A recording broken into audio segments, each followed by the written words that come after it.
ನಮಸ್ಕಾರ ಸ್ನೇಹಿತರೆ, ಪ್ರತಿಬಿಂಬ ಚಾನೆಲ್ಗೆ ಸ್ವಾಗತ. ಇವತ್ತಿನ ಕತೆ ಶುಭ ಶುಕ್ರವಾರದಂದು ಕೇಳಲೇಬೇಕಾದ ದೇವರ ಕಥೆ. ಒಂದು ಕಾಲದಲ್ಲಿ ದಕ್ಷಿಣ ಭಾರತದ ಒಂದು ಪುಟ್ಟ ಊರಿತ್ತು. ಆ ಊರಿನ ಹೆಸರು ಶ್ರೀಪುರ.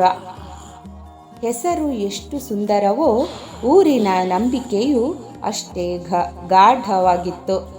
ಆ ಊರಲ್ಲಿ ಶುಕ್ರವಾರ ಅಂದರೆ ಸಾಮಾನ್ಯ ದಿನವಲ್ಲ, ಅದು ದೇವರ ದಿನ. ಮನೆ ಮನೆಗೂ ದೀಪ ಬೆಳಗುತ್ತಿತ್ತು, ಮನಸ್ಸುಗಳಿಗೆ ಭಕ್ತಿ ಇಳಿಯುತ್ತಿತ್ತು ಮತ್ತು ಜನರ ಹೃದಯಗಳಲ್ಲಿ ಶಾಂತಿ ತುಂಬುತ್ತಿತ್ತು. ಶ್ರೀಪುರದ ಮಧ್ಯದಲ್ಲಿ ಒಂದು ಹಳೆಯ ದೇವಾಲಯವಿತ್ತು. ದೇವಾಲಯ ದೊಡ್ಡದಾಗಿರಲಿಲ್ಲ, ಆದರೆ ಅದರಲ್ಲಿ ನೆಲೆಸಿದ್ದ ದೇವರ ಶಕ್ತಿ ಅಪಾರವಾಗಿತ್ತು. ಆ ದೇವರು ಮಹಾಲಕ್ಷ್ಮೀ ದೇವಿ. ಜನರು ಹೇಳುತ್ತಿದ್ದರು, ಈ ದೇವಾಲಯದಲ್ಲಿ ಶುಕ್ರವಾರ ಪ್ರಾರ್ಥನೆ ಮಾಡಿದರೆ ದೇವಿಯ ಕೃಪೆ ಖಂಡಿತ ದೊರೆಯುತ್ತದೆ ಎಂದು. ಈ ಊರಿನಲ್ಲಿ ರಾಮಯ್ಯ ಎಂಬ ಒಬ್ಬ ಬಡ ಬ್ರಾಹ್ಮಣನಿದ್ದ.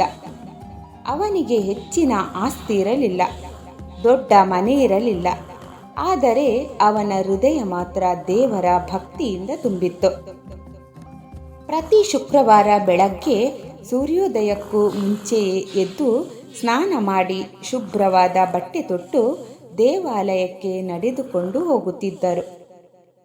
ಅವರ ಬಳಿ ಹಣ ಇರಲಿಲ್ಲ, ಆದರೆ ಅವನು ಎಂದಿಗೂ ದೇವಾಲಯಕ್ಕೆ ಖಾಲಿ ಕೈಯಲ್ಲಿ ಹೋಗುತ್ತಿದ್ದವನಲ್ಲ.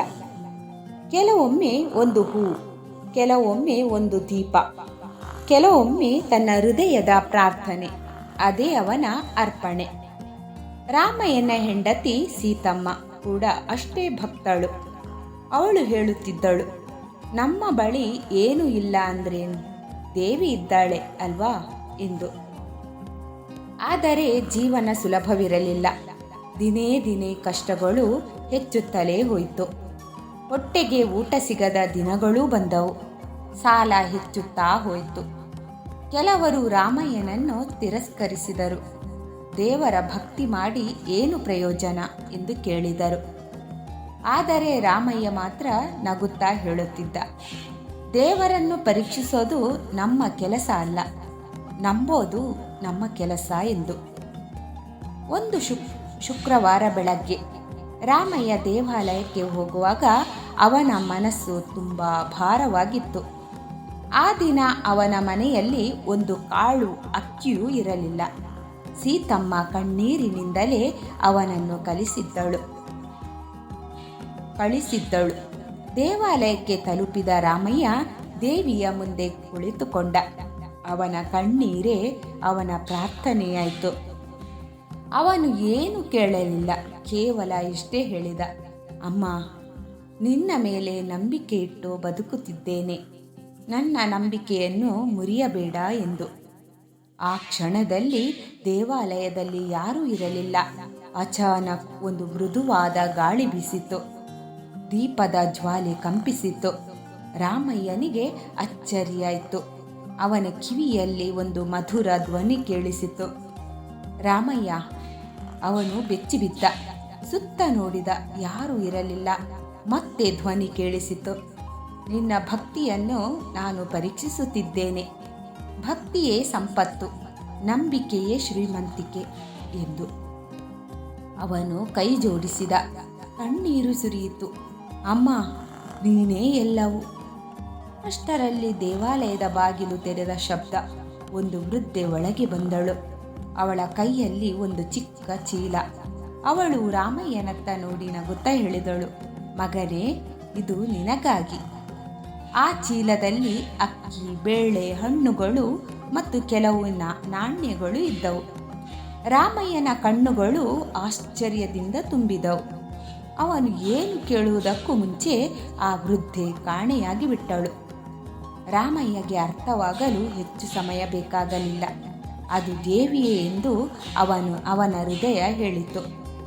ಆ ದಿನದಿಂದ ರಾಮಯ್ಯನ ಜೀವನದಲ್ಲಿ ನಿಧಾನವಾಗಿ ಬದಲಾವಣೆ ಆರಂಭವಾಯಿತು. ಅವನಿಗೆ ಕೆಲಸ ಸಿಕ್ಕಿತು. ಜನರ ಮನಸ್ಸು ಬದಲಾಯಿತು. ಅವನ ಮನೆಗೆ ಸಮೃದ್ಧಿ ಬರತೊಡಗಿತ್ತು. ಆದರೆ ಅವನ ಭಕ್ತಿ ಮಾತ್ರ ಎಂದಿಗೂ ಕಡಿಮೆಯಾಗಲಿಲ್ಲ. ಅವನು ಹೇಳುತ್ತಿದ್ದ, ಶುಕ್ರವಾರ ದೇವಿಯ ದಿನ ಮಾತ್ರ ಅಲ್ಲ, ಅದು ನಂಬಿಕೆಯ ದಿನ. ಕಾಲ ಕಳೆದಂತೆ ರಾಮಯ್ಯನ ಕಥೆ ಊರಿಡೀ ಹರಡಿತು. ಜನರು ಶುಕ್ರವಾರದಂದು ದೇವಾಲಯಕ್ಕೆ ಹೆಚ್ಚಾಗಿ ಬರತೊಡಗಿದರು. ಯಾರಾದರೂ ಕಷ್ಟದಲ್ಲಿದ್ದರೆ ರಾಮಯ್ಯ ಹೇಳುತ್ತಿದ್ದ, ಶುಕ್ರವಾರ ದೇವಿಯ ಮುಂದೆ ಕುಳಿತು ಮನಸಾರೆ ಮಾತಾಡು, ಉತ್ತರ ಖಂಡಿತ ಸಿಗುತ್ತೆ. ಒಂದು ದಿನ ಊರಿಗೆ ಭಾರಿ ಬರ ಬಂದಿತ್ತು. ಬೆಳೆ ನಾಶವಾಯಿತು. ಜನರು ಭಯಪಟ್ಟರು. ದೇವಾಲಯದಲ್ಲಿ ವಿಶೇಷ ಪೂಜೆ ಮಾಡಲಾಯಿತು. ರಾಮಯ್ಯ ಎಲ್ಲರೊಂದಿಗೆ ಸೇರಿ ಪ್ರಾರ್ಥನೆ ಮಾಡಿದ. ಅದೇ ರಾತ್ರಿ ಮಳೆ ಸುರಿಯಿತು. ಭೂಮಿ ತಣ್ಣಗಾಯಿತು. ಜನರ ಕಣ್ಣುಗಳಲ್ಲಿ ಆಶಾಭಾವನೆ ಮೂಡಿತ್ತು. ಎಲ್ಲರೂ ಹೇಳಿದರು, ಇದು ದೇವಿಯ ಕೃಪೆ. ಆ ದಿನದಿಂದ ಶ್ರೀಪುರ ಊರಿನಲ್ಲಿ ಒಂದು ನಂಬಿಕೆ ಗಟ್ಟಿಯಾಗಿ ನೆಲೆಸಿತ್ತು. ಶುಕ್ರವಾರ ದೇವಿಯನ್ನು ನಂಬಿದವನ ಜೀವನದಲ್ಲಿ ದೇವಿ ಕೈ ಹಿಡಿಯುತ್ತಾಳೆ ಎಂದು. ರಾಮಯ್ಯ ವೃದ್ಧನಾದ, ಆದರೆ ಅವನ ಮುಖದಲ್ಲಿ ಸದಾ ಶಾಂತಿ ಇತ್ತು. ಸೀತಮ್ಮ ಹೇಳುತ್ತಿದ್ದಳು, ನಮ್ಮ ಸಂಪತ್ತು ಹಣ ಅಲ್ಲ, ನಮ್ಮ ಸಂಪತ್ತು ನಂಬಿಕೆ ಎಂದು. ಇಂದು ಕೂಡ ಆ ದೇವಾಲಯದಲ್ಲಿ ಶುಕ್ರವಾರದಂದು ದೀಪ ಹಚ್ಚಿದರೆ ಒಂದು ವಿಚಿತ್ರ ಶಾಂತಿ ದೊರೆಯುತ್ತದೆ ಎಂದು ಜನರು ನಂಬುತ್ತಾರೆ. ಯಾರಾದರೂ ಮನಸ್ಸಿನಲ್ಲಿ ಶುದ್ಧ ಭಕ್ತಿಯಿಂದ ಬೇಡಿಕೊಂಡರೆ ಉತ್ತರ ಸಿಗುತ್ತದೆ ಎಂಬ ನಂಬಿಕೆ ಜೀವಂತವಾಗಿದೆ. ಈ ಕಥೆಯ ಸಂದೇಶವೇನೆಂದರೆ, ದೇವರ ಭಕ್ತಿ ಎಂದರೆ ವ್ಯವಹಾರ ಅಲ್ಲ, ನಂಬಿಕೆ ಇದ್ದಲ್ಲಿ ದೇವರ ಕೃಪೆ ಖಂಡಿತ. ಶುಕ್ರವಾರ ಕೇವಲ ದಿನವಲ್ಲ, ಅದು ಶ್ರದ್ಧೆಯ ಸಂಕೇತ. ಶುಭ ಶುಕ್ರವಾರ. ಈ ಕತೆ ನಿಮ್ಮ ಮನಸ್ಸಿಗೆ ಶಾಂತಿ ನೀಡಿದರೆ ಅದೇ ದೇವಿಯ ಆಶೀರ್ವಾದ. ಧನ್ಯವಾದಗಳು ಸ್ನೇಹಿತರೆ. ಈ ಕತೆ ನಿಮಗೆ ಇಷ್ಟವಾಯಿತು ಅಂತ ಅಂದ್ಕೊಂಡಿದ್ದೀನಿ. ಇಷ್ಟವಾಗಿದ್ದರೆ ಪ್ಲೀಸ್ ಒಂದು ಲೈಕ್ ಮಾಡೋದನ್ನು ಮರಿಬೇಡಿ. ಅದೇ ರೀತಿ ಒಂದು ಸುಂದರವಾದ ಕಮೆಂಟ್ ಹಾಕಿ. ನನ್ನ ಚಾನೆಲನ್ನು ಮೊದಲನೇ ಬಾರಿಗೆ ನೋಡುತ್ತಿದ್ದರೆ ಪ್ಲೀಸ್ ಸಬ್ಸ್ಕ್ರೈಬ್ ಮಾಡ್ಕೊಂಡು ನೋಡಿ. ಅದೇ ರೀತಿ ಮುಂದಿನ ಕಥೆಯಲ್ಲಿ ಸಿಗುವ ಅಲ್ಲಿ ತನಕ ಸ್ಟೇ ಟ್ಯೂನ್. ಬಾಯ್ ಬಾಯ್, ಟೇಕ್ ಕೇರ್.